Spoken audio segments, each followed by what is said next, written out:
अनाथ बेटा। रूपा और शेखर सरिता विहार में रहते हैं। वो अपनी जिंदगी में बेहद खुश होते हैं। दोनों का शौर्य नाम का एक बेटा भी होता है, जिस पर दोनों ही अपनी जान छिड़कते हैं। शेखर, अब तो आप शौर्य को अपनी गोद से नीचे उतार दीजिए, उसके सोने का टाइम हो रहा है। नहीं रूपा, इसे मेरे पास ही रहने दो प्लीज। मैं थोड़ी देर में इसे बिस्तर में सुला दूंगा। लेकिन कल सुबह आपकी ऑफिस में मीटिंग भी तो है ना, और इसके लिए आपको कल जल्दी भी तो निकलना होगा। जाइए, आप भी जाकर सो जाइए। क्या यार, अभी तो मेरी गोद में आया था मेरा बेटा और तुम उसे लेकर जा रही हो। बाद में कर लेना अपने बेटे से प्यार, अभी जाकर सो जाइए। रूपा शेखर से शौर्य को ले रही होती है कि तभी शौर्य रोने लगता है। शौर्य को रोता देखकर रूपा उसे फिर से शेखर को थमा देती है। आपका बेटा ना एक नंबर का नौटंकी है, बिल्कुल आप पर गया है वो। साफ बोलो ना, तुम्हें जलन होती है हम दोनों बाप बेटे का प्यार देखकर। पहले बड़ा तो होने दो तुम शौर्य को, फिर देखना वो सबसे ज्यादा मुझे ही प्यार करेगा। देखते हैं। ऐसे ही दिन बीतते चले जाते हैं और एक दिन कैंसर की बीमारी के चलते रूपा की मौत हो जाती है। अब शौर्य 3 साल का हो चुका होता है, जिसके कारण उसकी दादी शेखर पर दूसरी शादी का दबाव बनाने लगती है। शेखर, शौर्य अभी बहुत छोटा है और उसे इस समय एक माँ के प्यार की बहुत जरूरत है। माँ, मुझे दूसरी शादी नहीं करनी। क्या पता जो दूसरी औरत आएगी वो मेरे बेटे को एक माँ का प्यार दे या ना दे। तो रूपा की छोटी बहन वैशाली से ही शादी क्यों नहीं कर लेता? वो तो शौर्य को एक माँ का प्यार पूरा दे सकती है ना। मैंने कहा ना माँ, मुझे दूसरी शादी नहीं करनी, और अपनी ही पत्नी की बहन से तो हरगिज नहीं। ऊपर से अगर रूपा देख रही होगी तो वो क्या सोचेगी? अपने लिए ना सही, लेकिन तुझे शौर्य के लिए तो शादी करनी ही पड़ेगी ना बेटा। शेखर कुछ कहता उससे पहले ही अंजुमन उसे रूपा की कसम दे देती है, जिसके आगे मजबूर होकर शेखर शादी के लिए हामी भर देता है। देखो वैशाली, मैंने तुमसे शादी सिर्फ अपने बच्चे के लिए की है। मैं चाहता हूं कि तुम उसे एक माँ का भरपूर प्यार दो। शौर्य, आपके साथ साथ मेरा भी कुछ लगता है। अगर आप मुझसे शादी नहीं भी करते तब भी मेरा प्यार शौर्य के लिए कभी कम या ज्यादा नहीं होता। शादी के कुछ दिनों बाद ही शेखर की माँ की भी मौत हो जाती है। वैशाली शौर्य को एक माँ से भी बढ़कर प्यार देती है।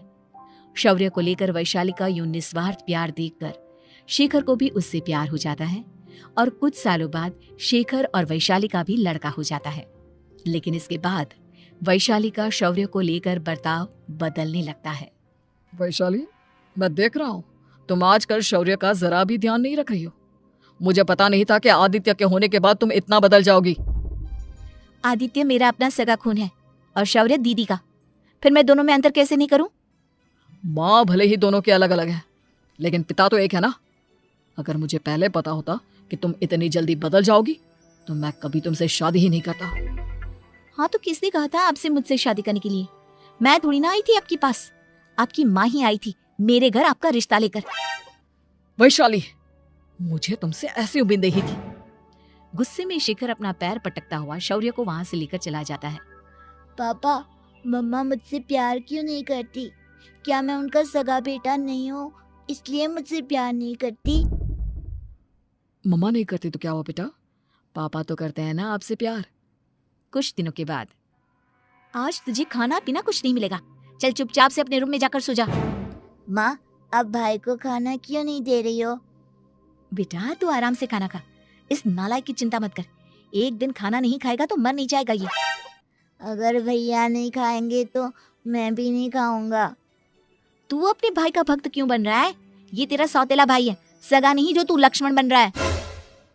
माँ, आपको इतना भी नहीं मालूम? श्री राम और लक्ष्मण सगे भाई नहीं थे।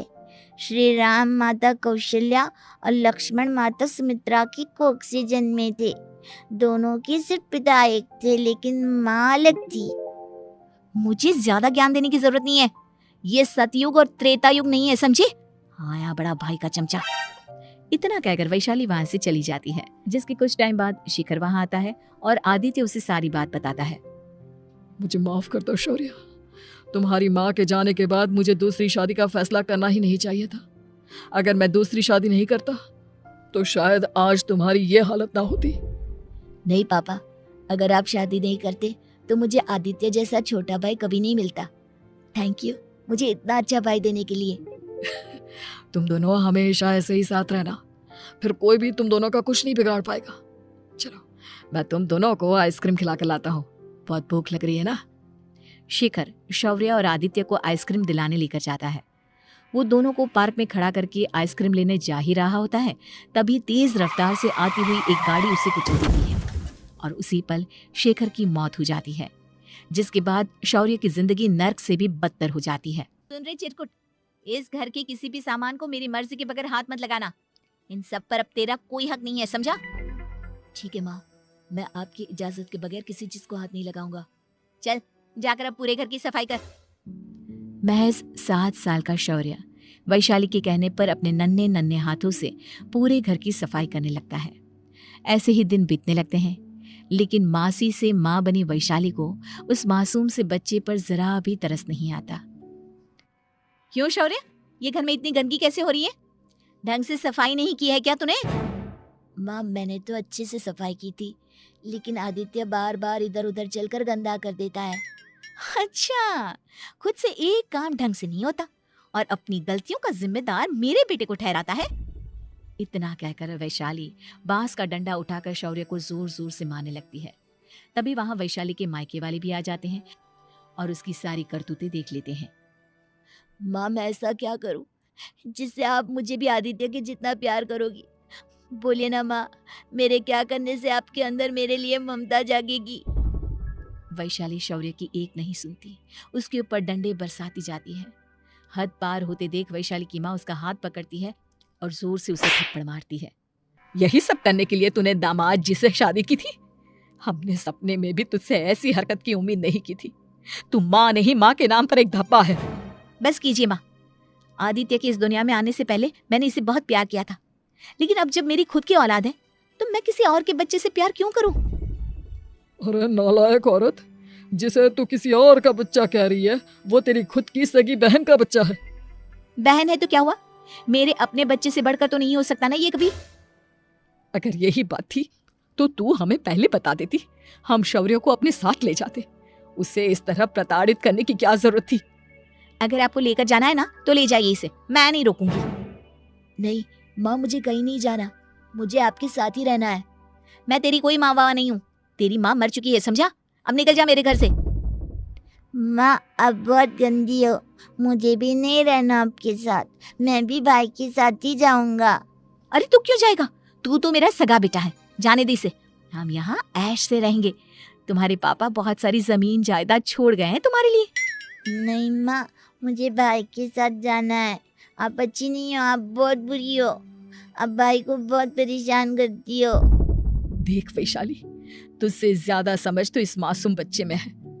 ये तेरे बुरे कर्मों का ही नतीजा है जो आज तेरी सगी औलाद खुद से तुझे ठुकरा रही है। आदित्य, तुझे इस शौर्य ने भड़काया है ना मेरे खिलाफ? नहीं माँ, मुझे किसी ने भड़काया नहीं, पर मैं सब देखता हूँ, सब समझता हूँ। भाई बहुत अच्छा है, वो आपकी जैसा नहीं है। चलिए नानी। इतना कहकर वैशाली के मायके वाले आदित्य और शौर्य को अपने साथ ले जाते हैं और इस तरह वैशाली बड़े से घर में अकेली पड़ जाती है। 2 बेटों के होते हुए भी आज उसे माँ कहकर बुलाने वाला कोई नहीं होता।